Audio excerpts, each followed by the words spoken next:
situación.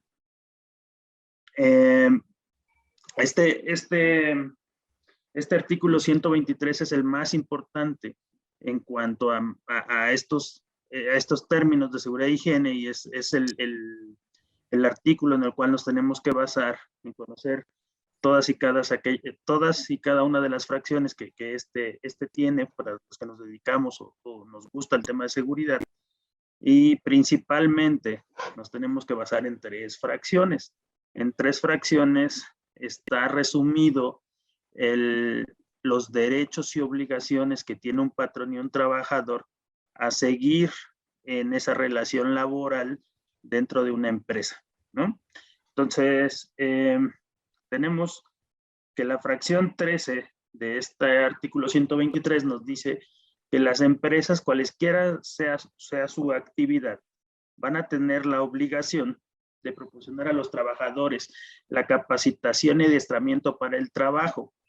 La ley reglamentaria determinará los sistemas y métodos y procedimientos conforme a los cuales los patrones deberán cumplir dicha obligación, ¿vale?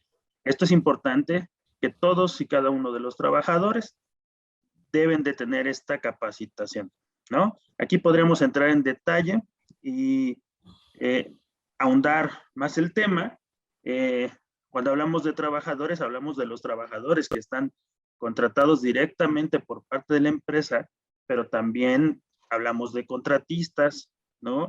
Hablamos de personas que tengan que ingresar a una empresa de alto riesgo, tiene que darse esa capacitación, y no se diga para las personas que nos dedicamos a trabajar en seguridad e higiene, tienen la obligación de capacitarnos y adiestrarnos para estar preparados para todo lo que tiene que ver temas de seguridad. La fracción 14 de esta misma Constitución nos indica que los empresarios serán responsables de los accidentes de trabajo y las enfermedades profesionales de los trabajadores que sufran con motivo o ejercicio de su profesión o trabajo que ejecuten. Por lo tanto, los patrones deberán pagar, ¿no?, la parte correspondiente cuando suceda tanto una enfermedad como un accidente de trabajo, según haya traído como consecuencia la muerte o simplemente la incapacidad temporal o permanente para trabajar o el trabajador, de acuerdo con las leyes, lo que las leyes determinan, y esta responsabilidad subsistirá aún en el caso de que el patrón contrate el trabajo por un intermediario. Esto es bien importante, porque el hecho de que no esté contratado una persona directamente por la empresa, por el simple hecho de estar dentro del centro de trabajo, se vuelve corresponsable.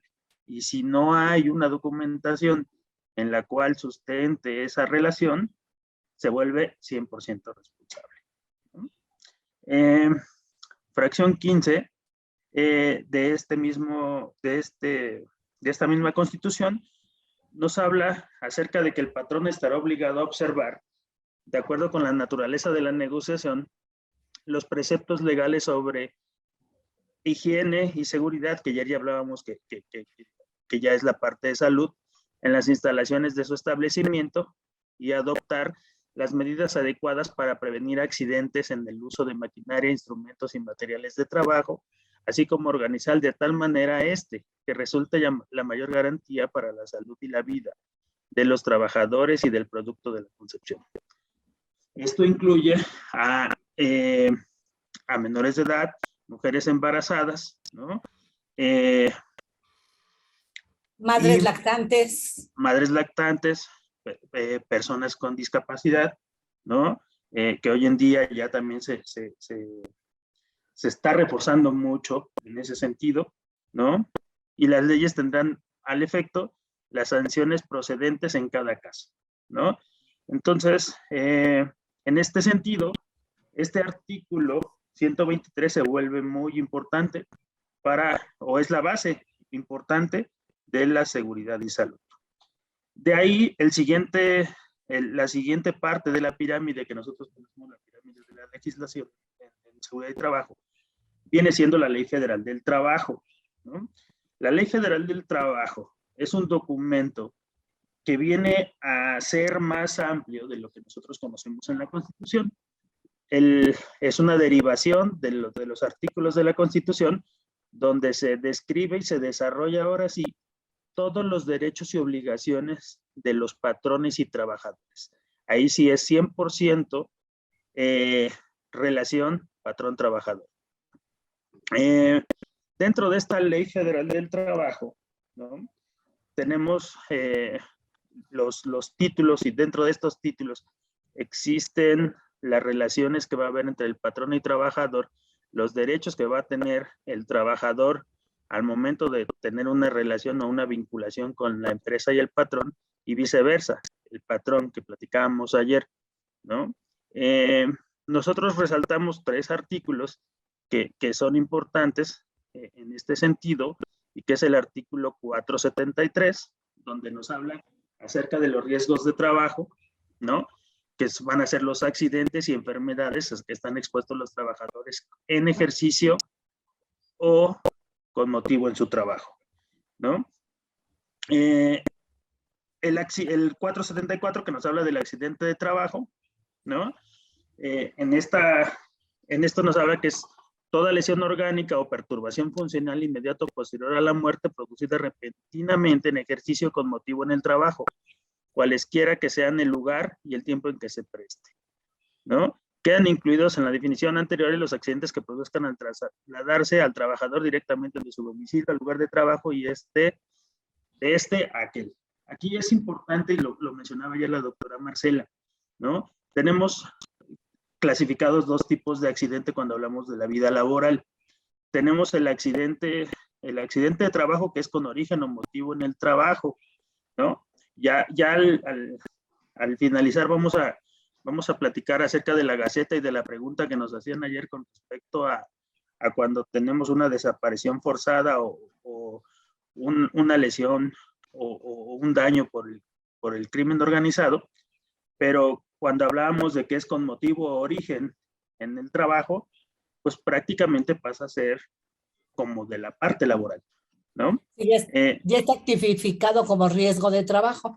Es correcto. Y como por ejemplo un transportista, un operador de transporte en una empresa que se dedica a llevar mercancía de una ciudad a otra y es privado de su libertad o por la delincuencia organizada es lastimado o dañado, se considera con motivo origen en el trabajo, porque él no es que haya querido ir, sino es por parte de sus funciones laborales. Y lo mismo puede ser en el caso de algún profesor que tengamos que hacer una diligencia hacia una zona donde se considera de alto riesgo, se considera como parte de, ¿no? Entonces decíamos que 2 accidentes, el accidente de trabajo y el accidente de trayecto, ¿no? Que es importante. Ambos son pagados al 100% por parte del Seguro Social o ISSSTE, ¿no? Pero, ¿por qué? ¿Alguien me podría decir por qué hacer una división? O sea, ¿por qué se considera accidente de trabajo y accidente de trayecto? ¿En qué afecta o en qué beneficia al patrón el tener esta división? Buenas tardes, mi nombre es Yolanda y me gustaría decir que afecta en lo que viene siendo la determinación de la prima de riesgo, que los accidentes de trayecto no se consideran para la determinación. Excelente. Sí, Yolanda, buenas tardes. Efectivamente, el artículo 473, bueno, más bien, el accidente de trabajo implica o repercute directamente en la prima de riesgo que paga una empresa, y el accidente de trayecto no impacta en la prima de riesgo, al no considerarse responsable al patrón por lo que pasa en el trayecto. Imagínense que fuera responsable el patrón y le dijera, tienes que darle capacitación a las 77 rutas de transporte de la Ciudad de México que va al Estado de México, ¿no? A todos los operadores, y los tienes que certificar. Sería un poco complicado, ¿no? Bueno, estábamos entonces en el artículo 473, de ahí nos vamos al artículo 474, ahí creo que me estaba ayudando la maestra Brenda. Sí, voy. Sí.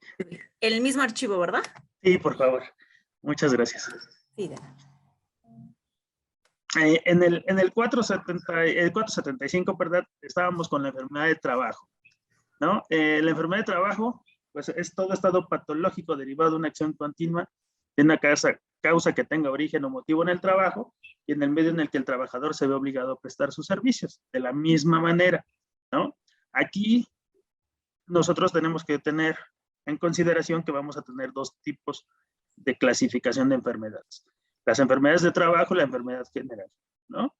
La enfermedad de trabajo, la cual va a ser con motivo origen en el trabajo, que el factor de riesgo o el agente contaminante esté dañando al trabajador dentro de las actividades que desarrolla dentro del centro de trabajo, ¿no? Por ahí, por ejemplo, ayer nos decía la maestra acerca del tema de desinfección que estaba viendo en el centro de trabajo y cuál fue afectada, pues se considera como una enfermedad de trabajo, porque fue con motivo origen en su actividad.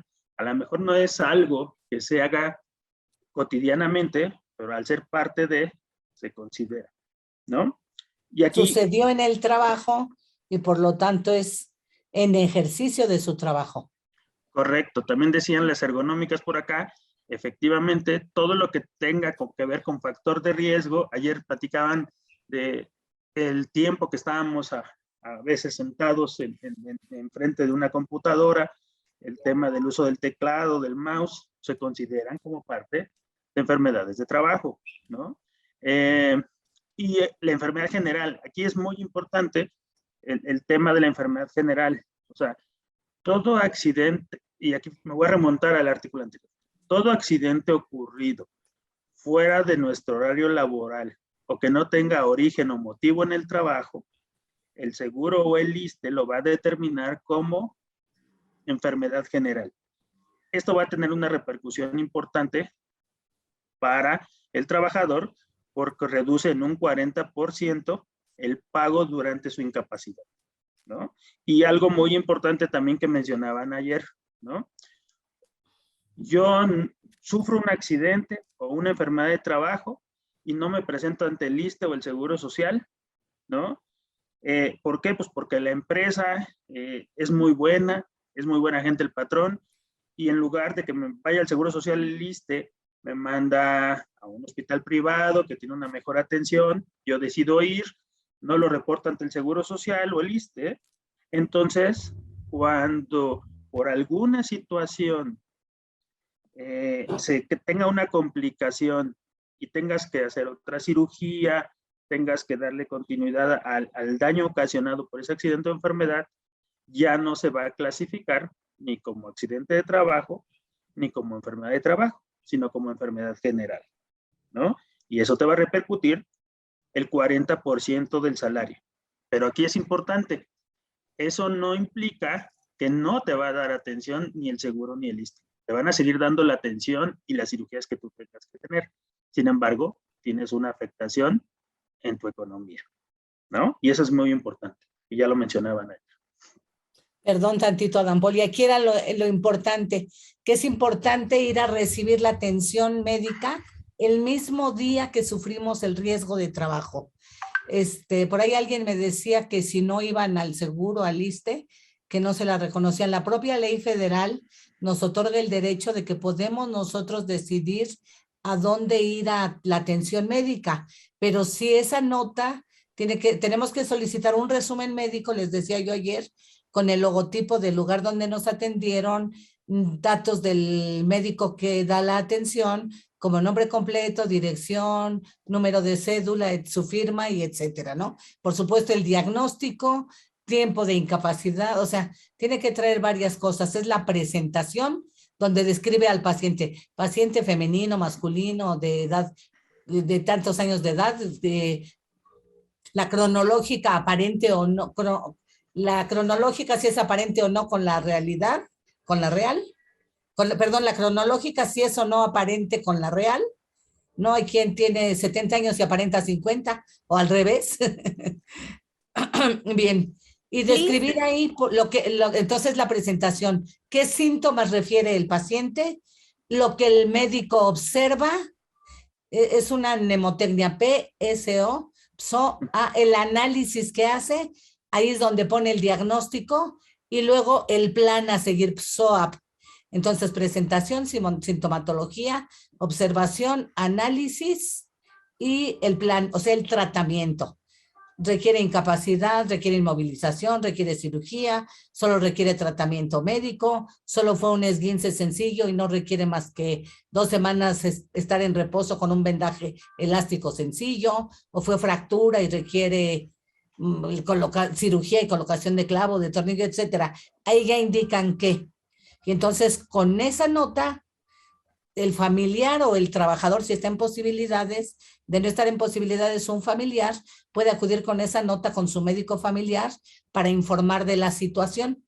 Y entonces ya están enterados y en el momento en que él decida continuar con esto, el propio médico familiar tiene la obligación de enviarlo a medicina del trabajo para valorar el probable riesgo de trabajo.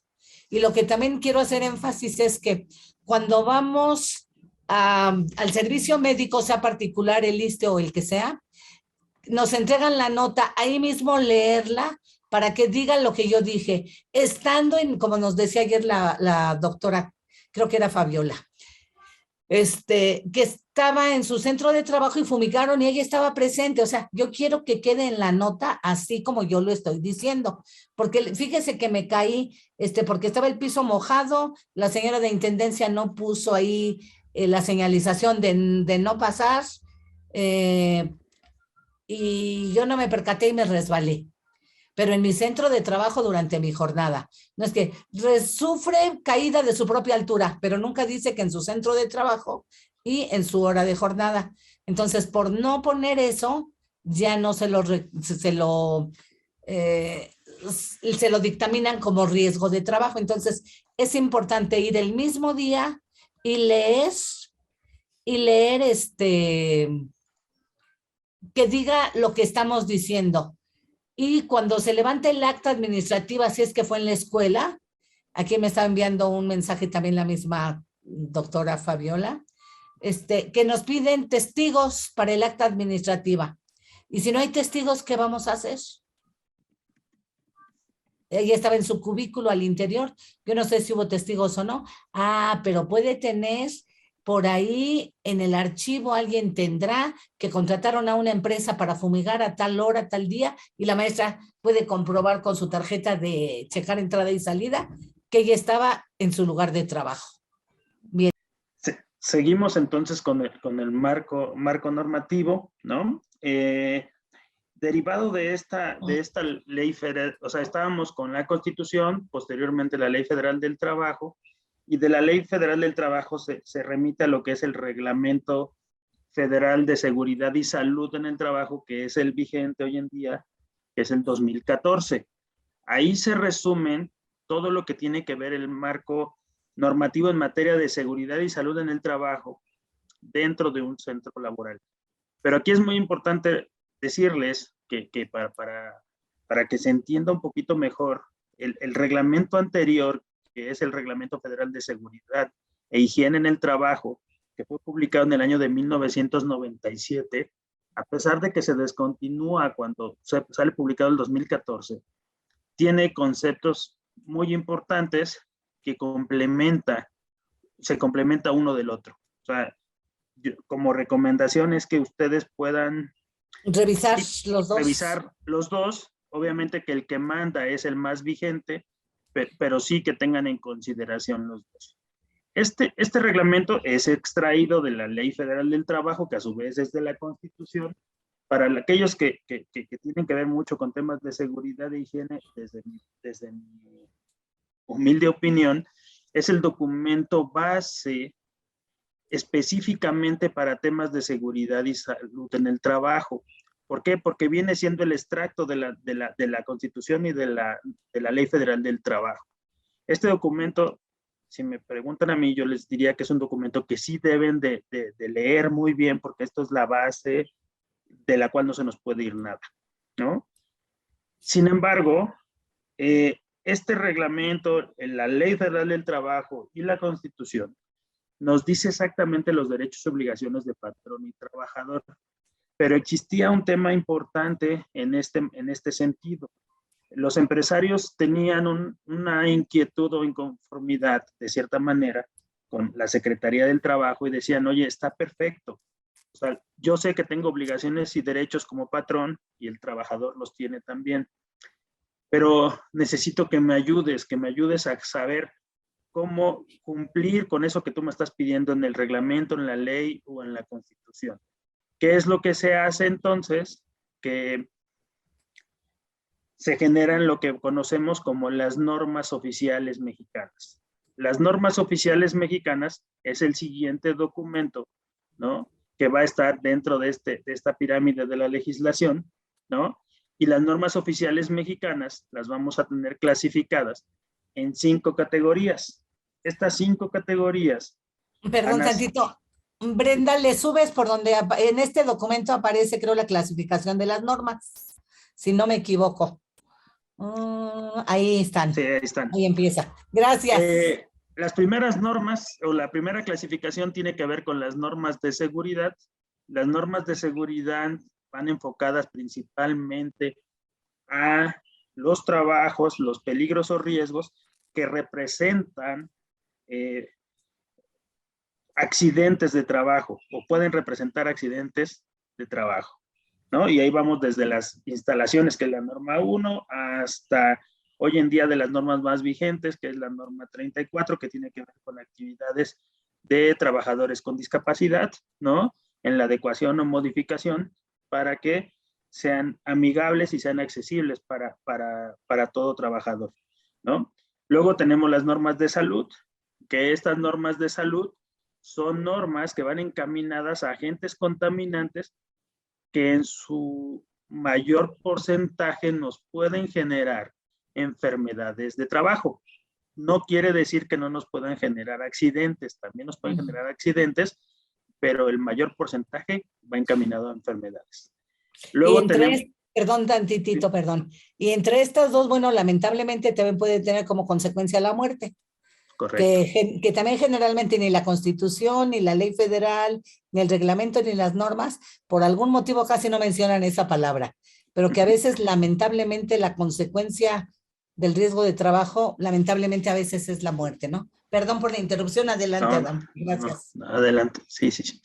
Luego tenemos la tercera, que tiene que ver con organización, que van a ser normas que van a ayudar a tener una mejor administración, ¿no? Que va desde el equipo de protección personal, la Comisión de Seguridad e Higiene, que es una parte fundamental de lo que tiene que ver la seguridad y salud en el trabajo dentro de una empresa o dentro de un centro de trabajo como tal, ¿no?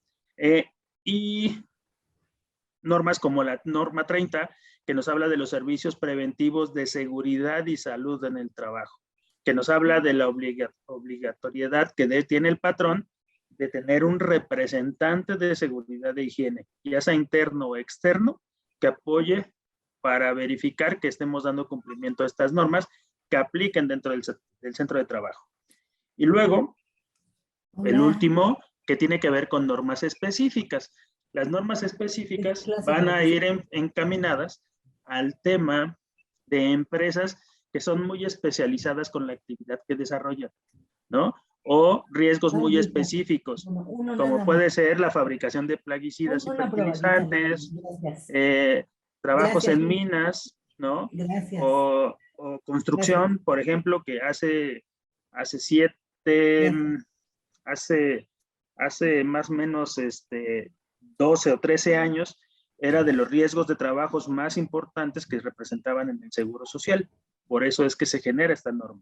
Bueno, en el estricto sentido, estas 5 clasificaciones de normas oficiales mexicanas, tenemos que para lo que tiene que ver seguridad, actualmente existen 12 normas oficiales mexicanas, 10 en salud, 7, más bien, perdón, me faltaba una, que eran las de producto. Creo que me las salté. Las normas de producto, que tiene que ver con equipos de protección personal o extintores principalmente, o los agentes extinguidores que se ocupan para la norma 2, ¿no? Que es prevención, protección y combate contra incendio. Correcto. Entonces decíamos que en este sentido hay actualmente hay 12 normas de seguridad, 10 de salud, 7 específicas, 6 de organización y 9 de producto. Lo que nos da que actualmente tenemos vigentes 44 normas oficiales mexicanas, las cuales pueden aplicar dentro de un centro de trabajo. Y de ahí existen aproximadamente 12 normas que se encuentran en proyecto de norma. ¿Qué es un proyecto de norma?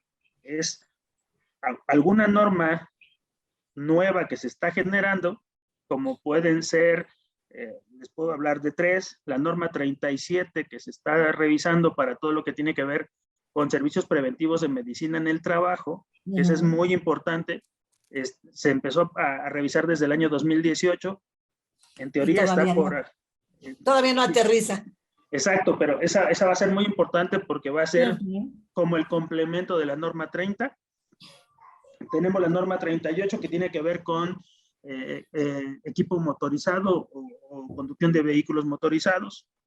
O la 36.2, que es el complemento de la primera, la 36.1 que son de manejo manual de carga, la 36.2 que tiene que ver con movimientos repetitivos y posiciones forzadas. Lo que hablábamos ayer, por ejemplo, de una persona que está sentada enfrente de una computadora.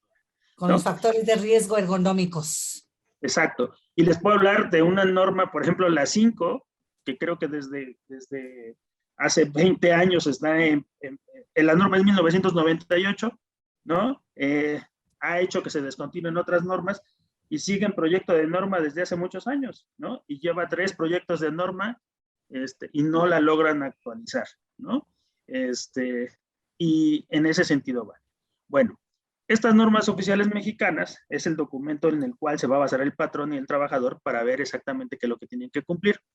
Y la maestra Brenda nos presentaba una página que genera la Secretaría del Trabajo que va a ayudar tanto a patrones o a trabajadores identificar cuáles son las normas oficiales mexicanas que aplican dentro del centro de trabajo.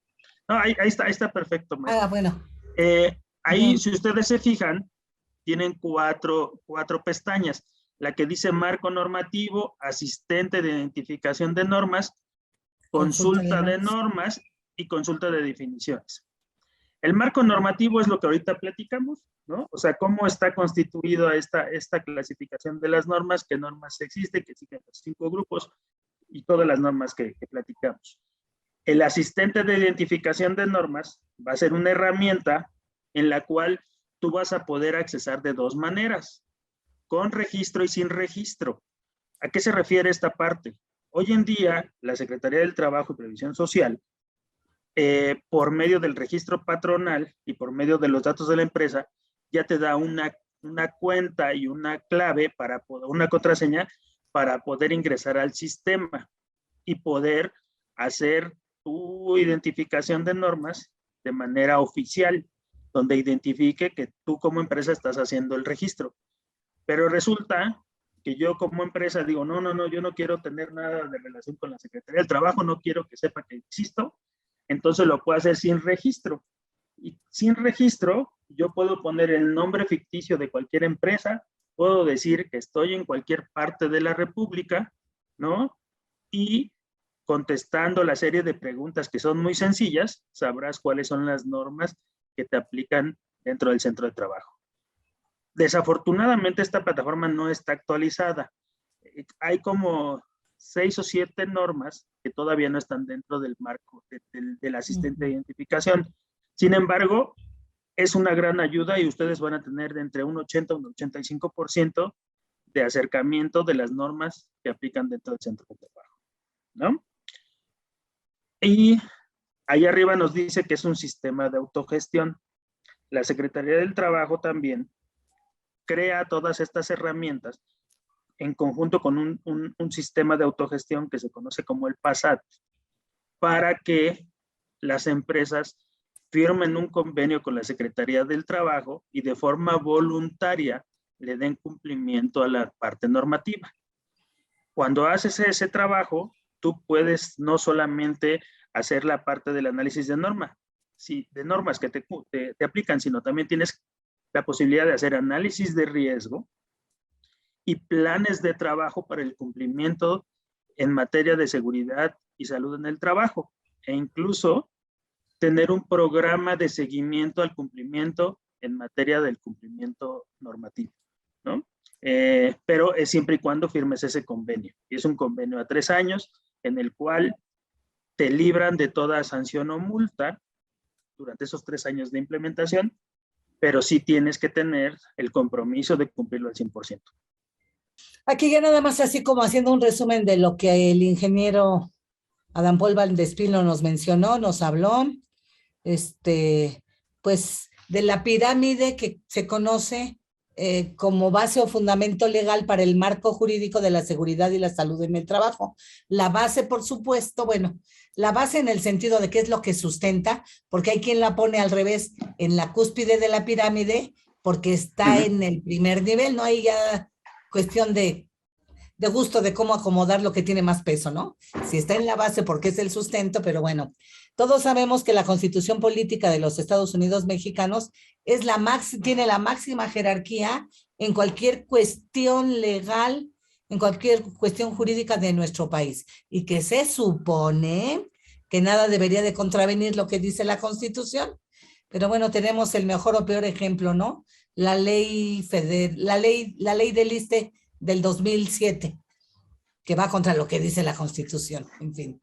Bueno, en segundo nivel, como bien nos dijo el ingeniero, en segundo nivel tenemos todas las leyes federales. ¿Para qué que estamos hablando de seguridad y salud en el trabajo? Bueno, pues aplica la Ley Federal de Trabajo, toda la Ley Federal de Trabajo, pero sobre todo el título 9 que nos habla de riesgos de trabajo. Bien, luego en el siguiente nivel tenemos los reglamentos, ¿sí? Y para esto, bueno, como bien nos decía también el ingeniero, está el Reglamento Federal de Seguridad e Higiene, que fue publicado, creo que el 21 de enero de 1997.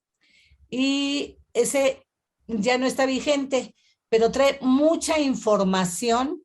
Por ejemplo, a ustedes les serviría darles por ahí, ahorita que tienen tiempo en el intersemestral, para conocer, porque nos habla de todos los tipos de riesgos que existen. De la mayoría, de ahí nos habla, les decía yo ayer, solo un artículo para ergonomía, y no nos habla de factores psicosociales, porque en 1997 todavía no nos hacían caso a esto de que también las cuestiones psicosociales afectaban en el trabajo. Fue hasta 2018 cuando salió la norma 035, que ya nos habla de los factores de riesgo psicosociales. Bien. Luego tenemos en el siguiente nivel, diríamos en un cuarto nivel, las normas, que son las normas oficiales mexicanas, y aquí pues básicamente todas las normas de la Secretaría de Trabajo aplican para seguridad y salud en el trabajo, y por ahí también hay alguna que otra de la Secretaría de Salud, que aplica también, o de alguna otra secretaría, la Secretaría de Energía para cuestiones de electricidad, de iluminación, etcétera. Depende del tema, puede ser que alguna otra secretaría también implique, y por ejemplo, para las normas de producto, que eran las últimas que nos mencionó el ingeniero Adán Paul, en la clasificación de las normas, pues está, por ejemplo, la Secretaría de Comercio, la SECOFI, Comercio y Fomento Industrial, porque es la que va a avalar si los productos salen a la venta o no. Para que salgan a la venta, por ejemplo, el equipo de seguridad, los zapatos, guantes, etcétera, deben de cumplir lo que establece la norma oficial mexicana. Y entonces ya sí la Secretaría, la SECOFI, autoriza la venta de esos productos porque cumplen con la norma. Bien. Y aquí también tenemos entre el tercer y el cuarto nivel, entre reglamentos y normas, se encuentran también los tratados internacionales. Entonces, no podemos tener ningún tratado internacional que vaya contra lo que dice nuestra Constitución. Y aquí vamos a encontrar muchos tratados de la Organización Internacional del Trabajo y de la Organización Mundial de Salud, en los que, por ejemplo, con la Organización Internacional de Trabajo hay convenios, por ejemplo, para trabajo de mujeres, para trabajo de menores, para diferentes temas, ¿sí?